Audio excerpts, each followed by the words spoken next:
Cube Radio. Salut, c'est Charles Dran avec l'équipe dans 5 minutes. On s'intéresse aux sciences, à l'histoire et à l'actualité. Aujourd'hui, on parle de la mode, les vêtements, l'industrie textile. Tous les ans, chaque Québécois achète environ 20 kg de vêtements. 20 kg. Bon, c'est facile de se laisser tenter par un T-shirt à 10 $ ou 2 pour 15 $ ou d'acheter une 4e paire de jeans parce que cette année, tout le monde les porte à taille haute.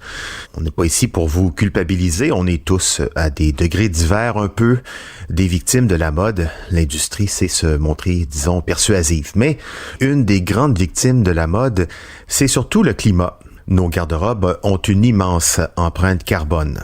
Comment la limiter? Avec Isabelle Lessard, la chef scientifique chez 1.5, le média de l'action climatique au Québec, on va plonger dans l'histoire du textile pour comprendre l'enjeu de nos choix vestimentaires. On va aussi s'intéresser à l'économie circulaire comme piste de solution. Parce qu'à l'échelle mondiale, à elle seule, l'industrie textile contribue à plus de 8% des gaz à effet de serre, tous secteurs confondus. 8 %, ça représente l'empreinte carbone totale de l'Union européenne. C'est énorme.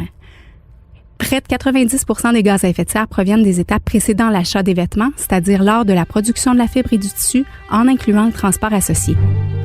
Et c'est pas seulement le climat et notre portefeuille qui subissent nos folies vestimentaires, ce sont aussi les manufacturiers et notre environnement. Les ateliers de couture outre-mer s'écroulent et les catastrophes humanitaires et environnementales s'accumulent. Pensons au drame du Rana Plaza au Bangladesh en 2014, où près de 2000 personnes ont perdu la vie. Ça a été un événement marquant qui a contribué à nous sensibiliser aux conditions de travail souvent inhumaines que vivent celles et ceux qui fabriquent nos vêtements. Ou encore l'immense mer d'Aral en Asie centrale qui a été complètement asséchée pour arroser les champs de coton. Des champs qui sont en plus pulvérisés de quantités grandissantes de pesticides toxiques pour produire notre fameux T-shirt à 5 $. Mais comment en est-on arrivé là? Dans les années 50, pour relancer l'économie mondiale d'après-guerre, plusieurs accords de libre-échange entre pays se sont mis en place, mais des quotas d'importation dans le secteur de l'habillement ont protégé les manufacturiers locaux. À l'époque de nos grands-parents, donc, le Québec avait tout un écosystème mondialement reconnu d'entreprises de fabrication de textiles et de vêtements. Les vêtements fabriqués ici étaient bien faits et durables. La compagnie Dominion Textile, la Domtext, était la plus grande productrice nord-américaine du denim, le tissu du fameux jeans. Sa filiale de Drummondville a connu ses heures de gloire et fournissait son tissu aux marques locales telles que Le Château et Tristan et Iseult. Or, la mise en place de l'Organisation mondiale du commerce en 1994 pour réguler le libre marché a complètement changé la donne. Avec cette compétitivité accrue, les manufactures québécoises se sont graduellement dissoutes ou délocalisées dans les pays en voie de développement, dont les normes environnementales et les conditions de travail sont souvent négligées. En 2005, tous les quotas d'importation qui étaient en place pour protéger le secteur manufacturier textile canadien ont été abolis. Cette mondialisation a entraîné la perte de notre savoir-faire textile québécois. Aujourd'hui, c'est plus de 80 % des vêtements qui proviennent de l'extérieur du pays. Pour rester compétitives, les marques de mode ont commencé à produire plus de collections à gros volume pour moins cher. Cette stratégie d'affaires explique l'arrivée de ce qu'on appelle la fast fashion ou la mode éphémère. Les soldes et rabais n'étant pas suffisants pour vider les entrepôts de vêtements, les marques préfèrent jeter et incinérer leur surplus afin de protéger leur image plutôt que de repenser leur façon de faire. Mais pour leur défense, elles sont prises dans un cercle vicieux propulsé par cette fameuse mondialisation et c'est très complexe pour elles de changer leur modèle d'affaires lorsque l'objectif ultime de croissance, c'est faire du profit. Alors, que peut-on faire pour réduire l'empreinte carbone de notre garde-robe? La phrase à retenir, c'est « un vêtement neuf de moins, c'est mieux ». Avant d'acheter un nouveau morceau, 3 questions à se poser dans l'ordre. 1. Est-ce que j'en ai vraiment besoin?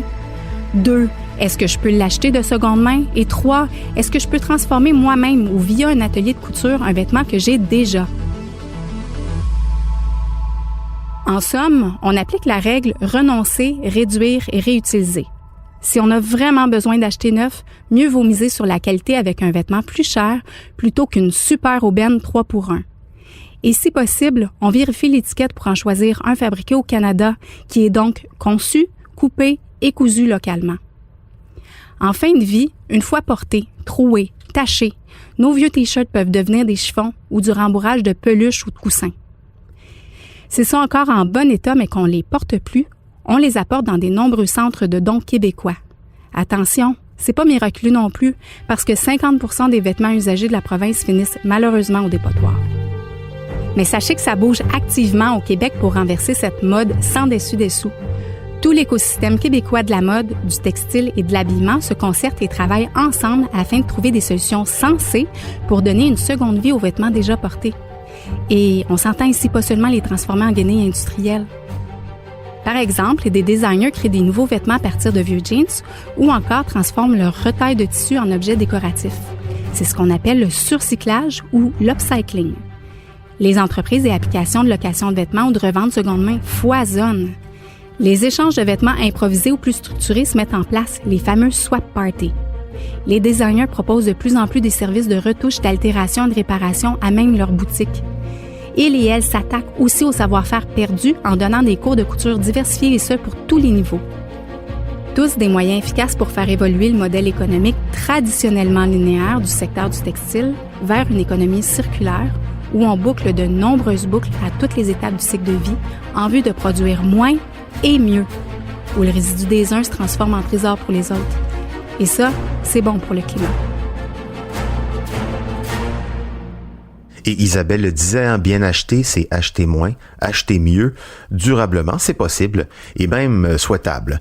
Et le marché du seconde main est lui aussi en grande progression. C'est plus facile de trouver son bonheur qu'autrefois dans une friperie et c'est tant mieux. Isabelle Lessard, scientifique en chef du média 1.5, le média de l'action climatique au Québec. Merci Isabelle. C'était en 5 minutes.